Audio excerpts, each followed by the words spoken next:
సంకట చతుర్థి వ్రతం అంటే ఏంటి? ఈ వ్రతం ఆచరిస్తే వచ్చే ఫలితాలేంటి? ఈ వ్రతంలో ఆచరించవలసిన నియమాలేంటి అని ఒక ప్రశ్న వచ్చింది. దాని గురించి. సంకష్టహర చతుర్థి అన్నారు. సంకట చతుర్థి కాదు, సంకష్టహర చతుర్థి అంటే మనకు వచ్చినటువంటి కష్టాలని పోగొట్టే చవితి అని అర్థం. ఏవైనా ఇబ్బందులు, కష్టాలు, సమస్యలు ఉన్నట్టయితే ఈ వ్రతాన్ని గనక ఆచరించినట్టయితే అవి పోతాయట. ఈ వ్రతం ఎప్పుడు ఆచరిస్తారు అంటే కృష్ణపక్షంలో ఉండే చవితి నాడు. ఇది కూడా సంధ్యా సమయానికి చవితి తిథి ఉండాలి, సూర్యాస్తమయ సమయంలో. దీనికి పాటించాల్సిన నియమాలు ఏమిటంటే పగలంతా ఉపవాసం ఉండాలండి. ఉపవాసం అంటే చెప్పాల్సిన అర్థం పాలు పళ్ళు మాత్రం తీసుకోవచ్చు.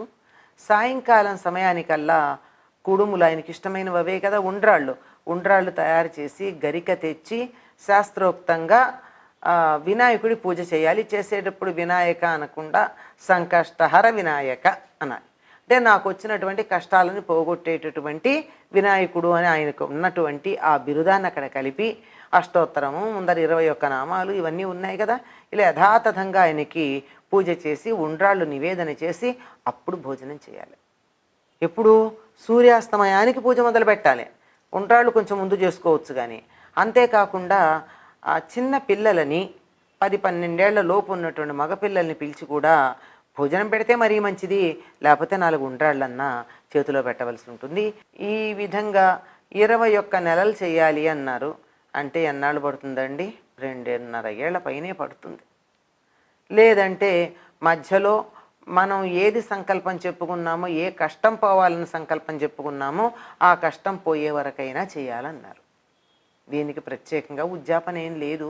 అయితే అనుకున్న వారాలు అయిన తర్వాత గణపతి స్వరూపంగా ఒక చిన్న పిల్లవాడిని పిలిచి, వీలైతే ఒడుగైనటువంటి వటువుని పిలిచి భోజనం పెట్టి అతడికి అంగోస్త్రం పంచ ఇవ్వాలి. ప్యాంటు షర్టు కాదు, కట్టుకునేటటువంటి పంచ, పైన వేసుకునేటటువంటి ఉత్తరీయం ఇవ్వాలట. సరే, దక్షిణ ఎలాగో ఉంటుంది. ఈ రకంగా చేసినట్టయితే ఫలితం ఏమిటి అన్నారు. ఫలితం ఏమిటి? మనకు వచ్చినటువంటి సంకటాలు పోతాయి. విఘ్నేశ్వరుడు విఘ్నాలు పోగొట్టేటటువంటి వాడు, మనకు వచ్చినటువంటి కష్టాలు పోగొట్టేవాడు. కష్టం ఎప్పుడు విఘ్నం లాంటిదే కదా. అటువంటి విఘ్నాలన్నీ పోగొట్టేటటువంటి వాడు కనుక ఏ ఇబ్బంది ఉన్నా, ఏ ఆటంకం ఉన్నా, మనం చేస్తున్నటువంటి పనులు ఎక్కడ అడ్డుపడుతూ ఉన్నా సంకష్టహర చతుర్థి వ్రతాన్ని చేసినట్టయితే ఫలితం ఉంటుంది.